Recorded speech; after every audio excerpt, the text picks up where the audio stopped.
하나님의 말씀은 구약 성경 욥기 15장을 찾겠습니다. 욥기 15장 11절입니다. 욥기 15장 11절입니다.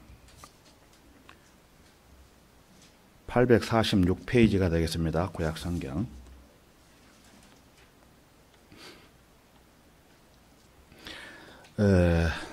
성경 읽기 전에 욥기에 대해서 잠깐 말씀을 드리고 시작을 할게요. 욥기는 인류 역사상 지금까지 실존하는 최초로 기록된 최초의 책이라는 것입니다. 그리고 욥이라는 단어는 박해받는 자를 의미를 하는데 이는 이스라엘이 대환란 때 박해받는 것과 같습니다. 자, 그러면은 욥기 15장 11절을 찾으셨으면은 제가 읽겠습니다. 하나님의 이로가 내게 작은 것이냐? 너에게 무슨 비밀스러운 것이 있느냐? 오늘 설교 제목은 오늘 본문 말씀에 나오는 하나님의 이로가 내게 작은 것이냐라는 제목으로 말씀을 드리겠습니다.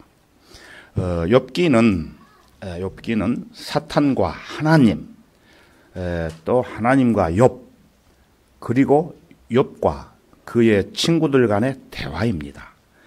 그러므로 욥기 전체는 대화로 가득 차 있습니다.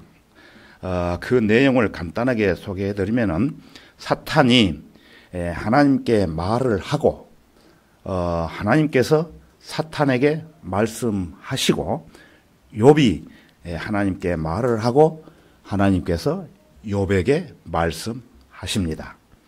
그리고 욥에게 찾아온 친구가 있죠. 몇 명이 있죠? 세 친구가 있는데 4장 1절에서 엘리파스가 등장을 하고 8장 1절에는 빗달이 등장하고 11장 1절에서는 소팔이라는 사람이 등장을 하는데 이 세 사람은 나이든 현명한 사람들이었다고 기록이 되어 있습니다. 그리고 또 한 사람이 나타납니다. 그리고 32장에 보시면은 32장 이후에 보시면은 엘리후라는 젊은 사람이 등장을 하는데 이 사람은 욥의 저자이면서 욥에게 내 모든 말에 경청하라고 말을 합니다. 이 네 사람은 모두 욥에게 할 말이 너무 많았습니다. 욥기는 창세기보다 더 오래된 책이며 욥기가 성경에서 가장 오래된 책이라면은 하나님께서 기록하신 첫 번째 책이 성도의 시련을 다루고 있다는 것은 놀라운 일입니다. 복음서가 기록되기도 전에 그리고 창세기의 구속의 이야기가 있기도 전에 한 성도의 시련을 다루고 있는 내용이 기록되어 있다는 것입니다. 오늘 방금 읽은 본문 말씀 욥기 15장 11절에서는 한 가지 질문의 요지를 볼 수가 있는데 그것은 하나님의 이로가 내게 작은 것이냐라고 질문을 하고 있죠. 이 질문은 하나님이나 욥이 한 질문이 아니라 욥의 세 친구 중 그 중에 한 사람이 이렇게 질문을 했던 것입니다. 욥과 관련해서 친구라는 말을 쓸 때는 그 옆에 물음표를 붙여두고 싶습니다. 큰 시련을 당한 욥에게 위로와 힘과 용기가 필요할 때 이 친구들이 욥에게 한 말을 보면은 여러분도 내용을 아시겠지만은 친구라는 말에 물음표를 붙이리라고 생각을 합니다. 이들이 진짜 욥의 친구들인지 이들이 진짜 욥의 친구들인지 이들이 진정으로 욥의 마음과 혼의 고뇌에 대해 염려하는지 의심하지 않을 수 없다는 것입니다. 그래서 오늘 주위에서 여러분들이 잘 들으시기 바랍니다. 지금은 여러분에게 이 말이 필요치 않을지도 모르지만 인생의 여정 어디쯤에선가는 이 말이 필요할 때가 있을 겁니다. 욥은 자신의 세 친구들이 하는 말을 듣고 이렇게 평을 합니다. 너희는 모두가 형편없는 이로자도다라고 욥기 16장 2절에 있죠. 욥이 가장 큰 시련을 당할 때에 욥의 친구들은 그들에게 도움이 되지 못했어요. 그러나 욥은 훌륭한 사람이었습니다. 성경은 그 어떤 사람보다도 욥에게 더 많은 찬가를 보내게 되었다는 것입니다.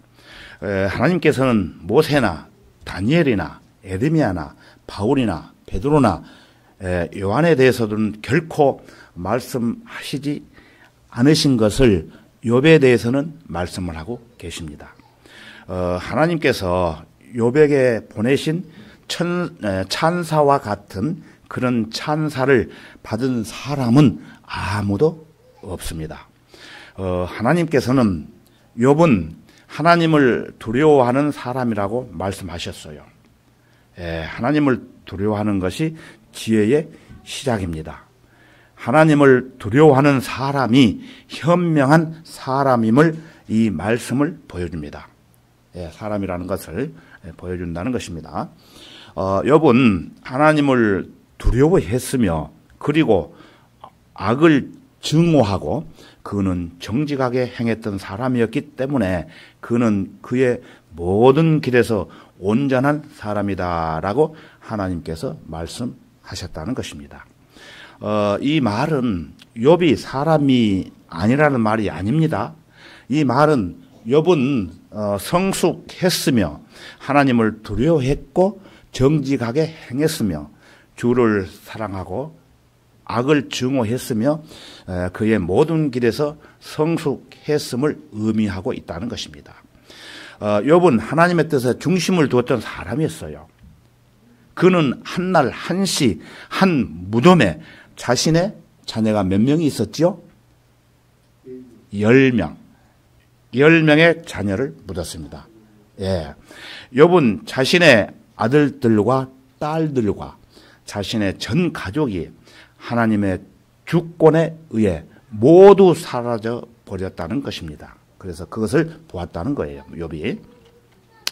그리고 욥은 한날에 자신이 소유한 모든 재물이 자신에게서 떠난 것을 보고도 욥기 1장 21절에 말하기를 내가 내 어머니의 태에서 맨몸으로 나왔으니 내가 맨몸으로 그리 돌아가리다라고 울부짖었던 것입니다. 욥은 자신의 모든 자녀를 잃었을 뿐만 아니라 자신이 소유한 모든 재물을 잃어버렸어요. 그러나 그에게는 귀중한 소유물인 뭐가 남아 있습니까? 건강이 아직까지 남아 있었습니다. 그렇지만 그 건강도 나중에 하나님의 주권에 의해 그 건강마저 완전히 잃게 되어버렸어요. 이런 모든 일이 일어난 이유가 여러분 무엇이라고 생각하십니까? 그런데 욥의 친구들은 자기들이 그 해답을 알고 있었다고 생각을 했습니다. 그러나 그런 상황의 배후에는 뭔가가 있었는데 욥은 그것을 보지 못했어요. 또한 그 친구들도 그것을 보지 못했던 것입니다. 무엇보다도 이런 상황 배후에는 하나님과 사탄의 논쟁이 있었다는 것을 알 수 있습니다. 마귀가 하나님께 와서 이렇게 말합니다. 이 사람 욥은 하나님께서 그를 선대하셨기 때문에 하나님을 섬겨온 것이라고. 하나님께서는 그에게 큰 가족을 주셨고 수천의 소떼와 양떼를 주셨고 또 비옥한 땅을 많이 주셨고 그가 마음으로 원하는 모든 것을 다 주셨던 것입니다. 그가 노래하며 하나님을 찬양할 수 있는 것은 전혀 이상한 것이 아니었습니다. 하나님께서는 욥을 너무도 선대해 오셨습니다.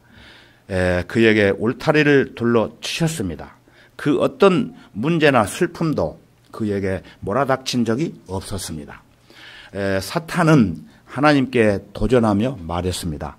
진짜 시험과 시련이 닥치면 어떤 그리스도인들도 그렇게 훌륭한 그리스도인이 되지는 못할 것입니다. 하나님께서는 인간이 당할 수 있는 가장 극심한 고난 가운데서도 내 자녀가 훌륭한 그리스도인이 될 수 있음을 내가 너에게 증명해 보여주겠다고 말씀하셨습니다. 그래서 욥은 그 욥의 자녀들이 모두 죽음에 이르렀고 그리고 그의 모든 재산도 없어지게 되었고 그 다음에는 그의 건강까지도 잃게 되었다는 것입니다. 욥은 그 성경에 보면은 제 가운데 앉아 깨진 질그릇 조각을 취해서 실제로 그의 몸을 긁었다고 말씀하십니다. 아무도 욥을 어떻게 하지 못하는 상황이 되어버리고 말았다는 거예요. 그래서 마지막으로 소위 말하는 말을 하고 있는 그의 친구들이 왔었지요. 그들 중 엘리파스라는 친구 한 사람이 제일 먼저 4장에서 자신이 그것을 이해한다고 생각하고 말했던 것입니다. 욥, 내가 너에게 말하노니 이 큰 고난이 네게 임한 것은 네가 악하게 행했기 때문이라고 이렇게 말을 하지요. 그러면서 내가 본 바와 같이 죄악을 경작하는 자와 악을 심는 자는 같은 것을 거두나니 4장 8절에서 이렇게 말을 하고 있습니다. 소위 친구라고 하는 이 사람은 욥 너는 네 죄 가운데 살아왔기 때문에 아프고 고난을 당하는 것이다 라고 말을 한다는 것입니다. 그 말은 사실이 아닙니다. 왜냐하면은 욥은 여러 가지 면에서 성경에서 찾아볼 수 없는 최상의 그리스도인이었기 때문입니다. 우리 지역 교회 안에서 보면은 우리 성도들 중에는 욥의 친구들처럼 어떤 그리스도인에게 너는 죄 가운데 살아왔기 때문에 아프고 고난을 당하는 것은 징계받는다고 말을 하는 사람들이 있지요. 그것은 아주 잘못된 억측이며 그 말을 하는 사람 역시 나중에 그런 고난을 당할 수 있어요. 그래서 함부로 말을 해서는 안 된다는 것입니다. 그리스도인이 이 세상에 사는 동안 욥의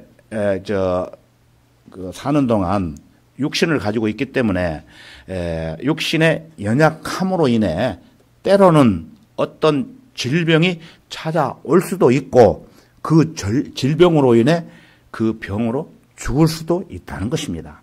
그렇다고 해서 사람이 살고 죽는 것은 자기 마음대로 할 수 없지요. 그것은 하나님의 주권에 달려있기 때문에 그리스도인들은 염려하지 말고 모든 것을 주님께 맡기고 주님과 함께 동행하면은 하나님께서 인도하신다는 것입니다. 자, 두 번째 친구 빌닷이라는 사람이 같은 장 8장 13절에서 보면은 이렇게 말합니다. 욥기 8장 13절에 가서 보면은 제가 읽어드릴게요. 하나님을 잊어버리는 모든 길도 그러하며 위선자의 소망도 사라지리니 라고 이렇게 언급을 합니다. 상반절에 이렇게 기록이 되어 있습니다. 빗달은 욥에게 네가 위선자이기 때문에 이런 일이 네게 임하는 것이다 라고 말을 하고 있다는 것입니다. 그러나 이 빗달의 판단은 또 완전히 틀렸습니다. 욥만큼 위선자와 거리가 먼 삶을 산 사람도 없기 때문입니다. 그 다음에 세 번째 친구가 나타나는데 소팔이라는 사람입니다. 욥기 11장 3절에서 이렇게 말합니다. 내 거짓말이 사람들을 잠잠케 하겠느냐라고 언급을 하고 있는데 소팔은 욥 너는 사방에서 거짓말을 했다. 너의 거짓된 길들로 인해서 하나님의 심판이 네게 임했구나 하고 말을 하는 것입니다. 하나님께서는 욥이 정직하고 신실하며 충실하고 진실된 사람이라고 말씀을 하셨습니다. 소팔도 자신이 말하고 있는 것에 대해 전혀 알지 못했던 것입니다. 알지 못하면서 욥에게 이렇게 말을 했던 것이라는 것입니다. 그 다음에 중요한 얘기가 있습니다. 그 다음에 세 친구가 이렇게 욥에게 말을 한 이후에 욥기 33장 3절에 보면은 엘리후라는 젊은이가 나와요. 그 젊은이가 나와서 욥기를 기록을 한 자죠. 욥기를 기록한 저자라고 말씀드렸죠. 엘리후라는 젊은이는. 그래서 그 엘리후라는 사람이 내 말은 내 마음의 정직함이 될 것이며 내 입술이 지식을 분명히 발설하리라 그랬어요. 이 젊은 엘리후는 이제 당신들 노친네들은 앞에서 나온 세 사람은 노친네들이라는 거예요. 당신들 노친네들은 이런 일이 모두 어떻게 된 것인지 알지 못합니다. 당신들은 이런 일이 왜 생겼는지 알지 못한다고 말을 했던 것입니다. 이 성도가 이런 고난에 처한 이유를 알지 못한다는 거예요. 그러나 자기는 안다고 얘기합니다. 그러면서 내 말을 들어보십시오라고 큰 소리를 치며 말을 하고 있지만 욥기에 등장하는 친구 세 사람과 이 사람까지 합하면 네 사람이죠. 네 명 모두가 그 어떤 해답을 가지고 있지 않았습니다. 그러나 하나님께서는 마침내 욥의 마지막 장인 욥기 42장에서 욥에게 거두신 모든 축복을 2배로 증가시킵니다. 2배로. 그러므로 욥기 42장은 성경에 나오는 가장 위대한 장 중에 하나에 속합니다. 축복의 장이죠. 그래서 42장에 기록된 내용을 보면은 간단하게 설명드리면은 하나님께서는 욥에게 몇 명의 자녀가 있었다고 그랬죠? 10명의 자녀가 있었는데 그 자녀가 다 죽었죠.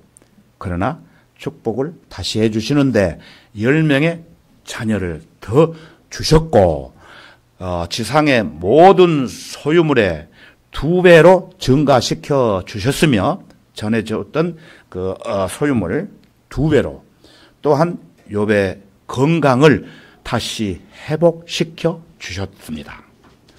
42장에 보면 자세히 나와 있어요. 그래서 지금까지 그 어떤 성도도 향유하지 못한 축복의 절정에 하나님께서는 욥을 그 자리에 앉히셨던 것입니다. 이런 모든 것들의 중앙에는 하나님의 위로가 너에게 작은 것이냐라는 질문이 나옵니다.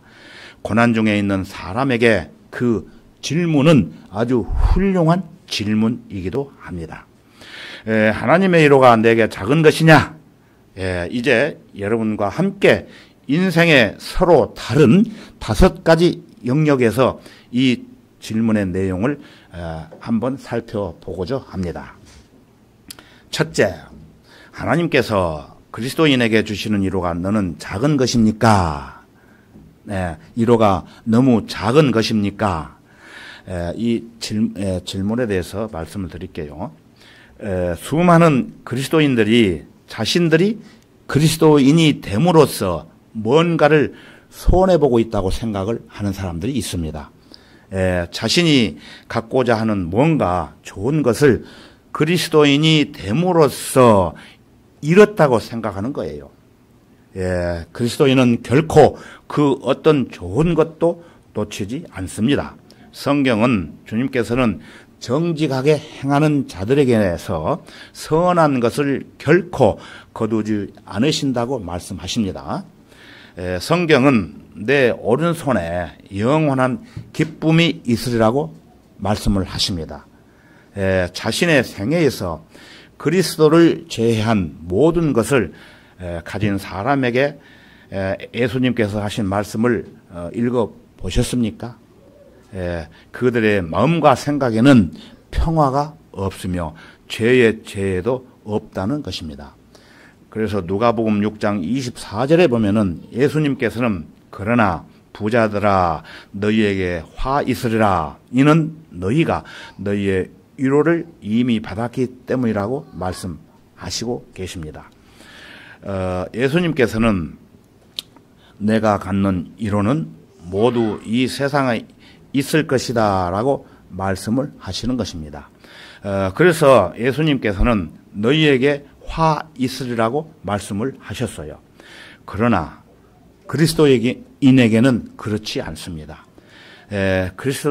그리스도인의 위로는 히브리서 6장 17절에 기록이 되어 있는데요. 제가 읽어드릴게요. 이는 하나님께서 거짓말할 수 없는 이 두 가지 변치 못할 사실로 인하여 우리 앞에 놓여진 소망을 붙잡기 위해 피난처를 찾아 나온 우리로 든든한 위로를 받게 하려 하심이라고 얘기했습니다.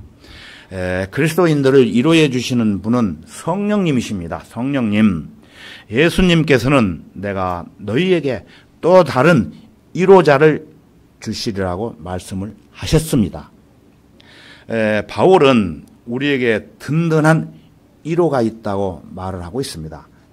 여러분이 그리스도인이라면은 오늘 이 순간 여러분이 받는 축복을 다시 살펴보시기 바랍니다. 여러분은 그리스도인이 됨으로써 단 한 가지의 좋은 것을 놓치지 않았습니다. 그런데 하나님의 위로가 여러분에게 너무 작은 것입니까?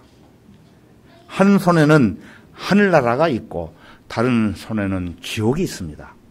사람이 이 둘 중에 하나를 선택하는 것입니다. 중간지대는 없다고 말씀을 드렸죠. 전번에 하나님께로부터 온 평화를 선택하느냐 아니면 비참함을 선택하는 것은 모든 사람들이 가지고 있는 문제라는 것입니다. 하늘나라를 선택한 사람은 평화를 선택한 것입니다. 사람에게는 두 가지 선택권이 있습니다. 이렇게. 그래서 속박과 노예 상태를 선택하느냐 아니면은 자유를 선택하느냐 하는 선택권이 있다는 것입니다. 그리스도인은 자유를 선택한 사람들입니다. 하나님의 위로가 여러분에게 너무 작은 것입니까? 하나님께서 우리를 구원해 주셨기 때문에 감사하게도 우리에게는 피난처가 있게 되어 있습니다. 모든 폭풍에서 피할 피난처와 모든 악으로부터의 피난처와 현재의 피난처와 미래의 피난처가 있다는 것입니다. 성경은 우리 앞에 놓여진 소망을 붙잡기 위해 피난처를 찾아 나온 우리로 든든한 위로를 받게 하려 하심이라고 말씀하십니다. 자, 이제 두 번째로 하나님께서 고난받는 인간에게 주시는 위로가 너무 작은 것입니까? 잠시 생각해 보시기 바랍니다. 모든 것을 잃은 한 성도가 있습니다. 자신의 아내가 심지어 그에게 하나님을 저주하고 죽으라고까지 말을 합니다. 그러나 욥은 하나님께서 나를 죽이신다 할지라도 나는 여전히 그분을 신뢰하리라라고 말을 합니다. 이 고난의 와중에 육체적인 고난, 즉 몸과 혼의 고뇌를 의미하는 고통을 말합니다. 누군가가 말했습니다. 하나님의 위로가 내게 작은 것이냐?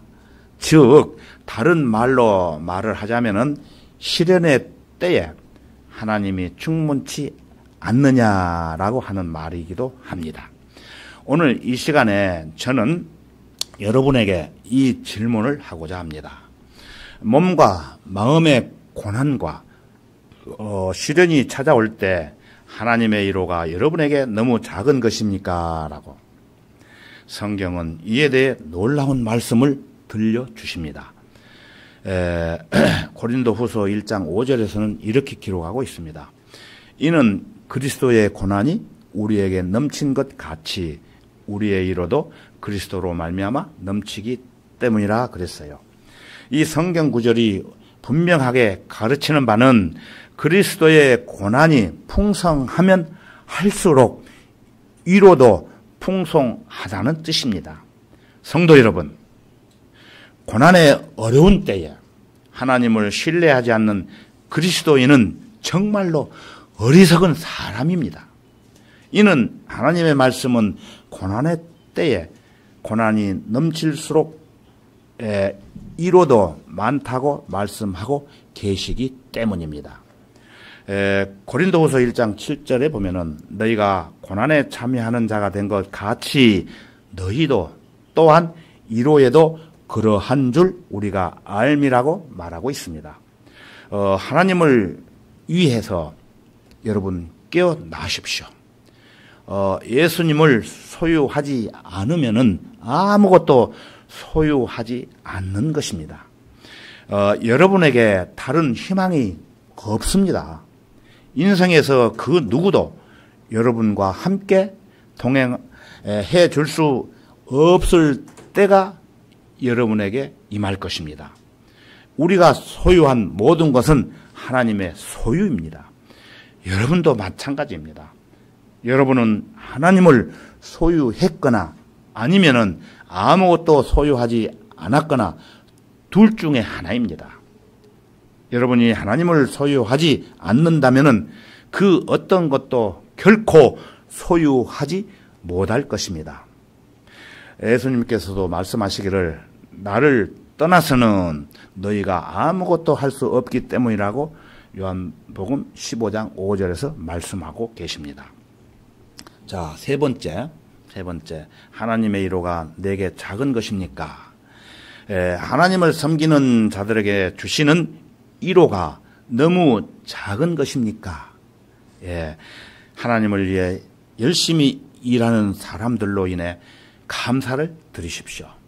충성스러운 사람들에 대해 하나님께 감사를 드려야 된다는 것입니다. 그러나 때로 세상에서 가장 훌륭한 그리스도인들일지라도 그리스도인의 섬김의 전투에서 기진맥진하게 될 수도 있습니다. 갈라디아서 6장 9절에서 하나님께서는 이렇게 경고하십니다. 선을 행하다가 낙심하지 말지니 쓰러지지 아니하면은 때가 되어 거두리라. 성경에서 가장 위대한 장 중 하나는 또 고린도전서 15장입니다. 거기서는 예수 그리스도의 부활과 인간의 몸에 대한 모든 국면을 다루고 있습니다. 그 위대한 장은 다음과 같은 진술로 끝을 맺습니다. 그러므로 나의 사랑하는 형제들아 경고하라 이렇게 말씀하십니다. 우리에게는 수요일 밤에 자신들이 어디에 속해 있는지를 아는 견고한 그리스도인이 필요합니다. 우리에게 주일 밤에 자신들이 어디에 속해 있는지를 아는 견고한 그리스도인들이 필요하다는 것입니다. 다시 말해서 그리스도인의 삶에서 가장 위대한 것들 중 하나는 지속하는 것이라고 생각합니다. 계속 다시 하나님의 말씀에 귀를 여러분들이 기울이시기를 바랍니다. 그러므로 나의 형제들아 경고하라. 흔들리지 말라. 항상 주의 일을 넘치게 하라. 이는 너희의 수고가 주 안에서 헛되지 아니하는 줄을 너희가 알미니라. 그렇게 말씀하셨죠. 여러분이 하나님을 섬길 때, 하나님을 올바로 섬길 때 여러분은 하나님의 돌보심을 받는다는 것입니다. 자, 네 번째, 부당하게 고난을 받는 사람들에게 주시는 하나님의 위로가 너무 작은 것입니까? 여러분은 부당하게 취급을 받을 때 어떻게 합니까? 잘못된 대우를 받을 때 여러분은 어떻게 하십니까? 성경은 그것에 대해서 이렇게 말씀하고 있습니다. 자, 우리 다 같이 로마서 12장 19절로 한번 가보겠습니다. 신약성경 로마서 12장 19절입니다.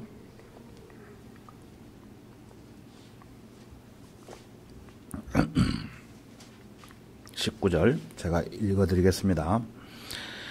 사랑하는 자들아, 너희 스스로 복수하지 말고 진노하심에 맡기라. 기록되었으되 원수 갚는 것은 나의 일이니 내가 갚으리라. 주가 말하노라고 하였느니라. 예, 너희 스스로 복수하지 말라고 얘기하시죠. 진노하심을 누구한테 맡기라? 하나님한테 맡기라. 기록되었으되 원수 갚는 것은 나의 일이니, 하나님의 일이니 내가 갚으리라. 주가 말하노라 하였느니라. 확실하게 이렇게 기록이 되어 있습니다.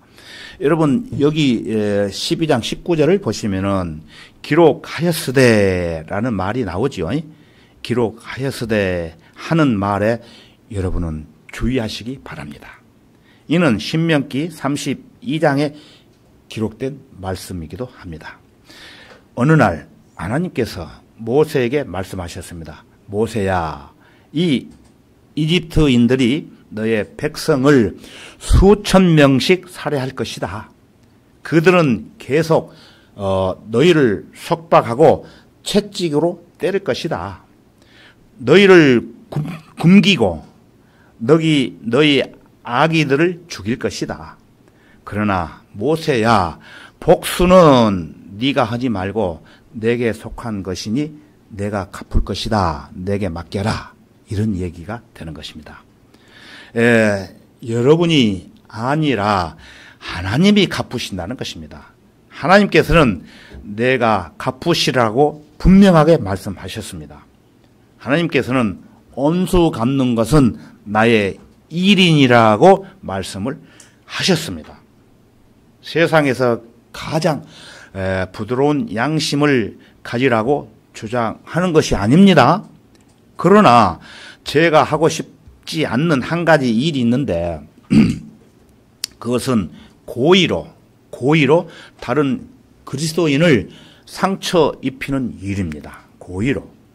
저는 고의로 사람들을 부당하게 대우하며 다른 성도들에게 거치는 돌이 되고 싶지 않다는 이야기입니다. 성도 여러분에게 한 가지 말하고 싶은 것은 여러분이 부당하게 고난을 당할 때 여러분의 인생에는 하나님의 위로가 충분하다는 것입니다. 자, 마지막 5번째. 죽음의 순간에 주시는 하나님의 위로가 작은 것입니까? 자, 그러면은 우리 다 같이 고린도 후서 5장 1절로 가보겠습니다. 고린도 후서 5장 1절입니다.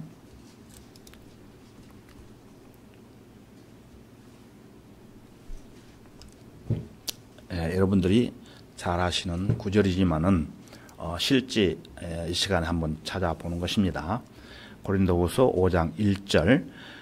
우리가 아는 것은 만일 땅에 있는 우리의 장막집이 무너지면 하나님께서 지으신 큰 집, 즉 손으로 짓지 아니한 하늘들에 있는 영원한 집이 있다는 것이라. 이 구절에서 나오는 장막은 우리의 몸입니다. 몸, 장막. 그것은 진흙, 헛간 같은 땅에 있는 집으로 언젠가 무너지게 되면은 우리가 하나님께서 지으신 큰 집, 즉 손으로 짓지 아니한 하늘에 있는 영원한 집이 있다는 것을 안다고 바울은 말하고 있는 것입니다. 우리는 이 진흙으로 지어진 집에서 빠져나와 하나님께서 지으신 영원히 지속될 새로운 집으로 들어가게 되는 것입니다. 새 예루살렘을 말하고 있는 것입니다. 같은 장 8절을 보시면은 바울이 또 말하기를 우리가 자신의 차 있으니 정령 몸에서 떠나 주와 함께 있는 것을 오히려 더 원하노라고 말하고 있습니다. 그리고 빌립보서 1장 23절과 24절을 보게 되면은 바울이 말하기를 내가 그 둘 사이에 끼어 있으니 내가 떠나서 그리스도와 함께 있을 욕망을 갖는 그것이 훨씬 좋으나 육신에 남아 있는 것이 너희를 위하여 더욱 필요하리라 그랬어요. 바울은 이 둘 사이에 끼어 있으며 만일 스스로 선택할 수 있다면은 본향으로 가서, 본향은 어디입니까? 우리의 가는 곳은 하늘나라지요. 본향으로 가서 주와 함께 거하는 것을 선택했을 것입니다. 바울은 지상에 남게 한 유일한 이유는 사람들에게 그의 메시지와 사역이 필요했기 때문이었습니다. 죽음의 시간에 하나님의 위로가 여러분에게 너무 작은 것입니까? 아니죠. 우리는 그리스도인으로서 무덤을 내려다보며 무덤에게 도전을 하며 말을 할 수 있는 것입니다. 무덤이여 너의 승리가 어디 있느냐? 오 사망아 너의 쏘는 것이 어디 있느냐? 그것이 어디가 있는지 여러분에게 말해 드리겠습니다. 그것은 갈보리에서 그리스도인에게 영원히 패배했습니다. 예를 하나 들어보겠습니다. 어떤 어머니가 어린 아이를 데리고 꽃밭에 나왔습니다. 그리고 벌 한 마리가 윙윙거리며 돌아다녔던 것입니다. 그래서 어린아이는 무서워합니다. 갑자기 벌이 어머니를 쏘고 맙니다. 어린아이가 말합니다. 엄마, 벌써 그 벌이 어머니를 쏘았는데 나도 쏠까봐 무서워요. 그러나 어머니가 말했습니다. 아니란다. 얘야, 나를 쏜 저 벌, 이제 너를 쏘지 않을 거야. 저 벌은 이제 너를 상처 입힐 수 없단다. 그렇지만 엄마, 벌이 아직 가지 않고 저기 있잖아요. 돌아다니고 있잖아요. 그래서 어머니가 말합니다. 저 벌은 결코 너에게 상처를 입힐 수 없단다. 그렇지만 엄마, 그것을 어떻게 알고 믿어야 되나요? 그렇게 얘기를 했는데, 왜냐하면은 저 벌은 방금 나를 쏘았는데 그 침은 지금 내 팔에 여기에 꽂혀 있다고 이야기를 했답니다. 그래서 제가 이제 양봉을 해봤지만은 벌이 공격수가 오면은 자기 생명을 아끼지 않고 달려가서 무조건 쏩니다. 그렇게 무조건 쏘면은 벌은 결국에 죽고 말게 돼요. 침이 없기 때문에. 자기 할 일을 다 하는 것입니다. 그래서 이 벌에 대한 교훈이 또 별다르란 것을 저는 이 설교를 준비하면서 생각을 해 봤습니다. 벌이 침이 하나밖에 없기 때문에 더 이상 공격을 할 수 없으며 결국에는 죽고 마는 것입니다. 그래서 오 음부여 너의 쏘는 것이 어디 있느냐? 그것은 갈보리에서 예수님의 몸 속에 있다는 것입니다. 하나님의 위로가 여러분에게 너무 작은 것입니까? 아니죠. 그리스도인들이 이 세상에 사는 동안 그 어떠한 역경과 고난과 슬픔과 시련이 폭풍처럼 몰려올지라도 우리의 일거수일투족을 잘 아시는 주님께 우리의 모든 것을 맡기고 의지하게 된다면은 주님께서는 주님의 방법대로 위로해 주시고 또 우리를 안아주시고 살펴주시는 것입니다. 그러므로 우리는 어느 곳에서 어떤 환경에서 무엇을 하든지 예수 그리스도를 떠나서는 우리가 아무것도 할 수 없기 때문에 주님과 함께 늘 동행하는 삶을 살아가야 된다는 것입니다. 그래서 성경에 보면은 이는 내가 사는 것이 그리스도니, 예, 언젠가 주님의 입에서 잘하였도다, 착하고 신실한 종아라는 말씀을 듣기에 우리는 이곳 지상에 있는 동안 우리는 하나님의 자녀로서, 귀한 자녀로서, 그리스도인으로서 항상 주의 일을 넘치게 해야 된다는 것입니다. 예, 다 같이 기도하겠습니다.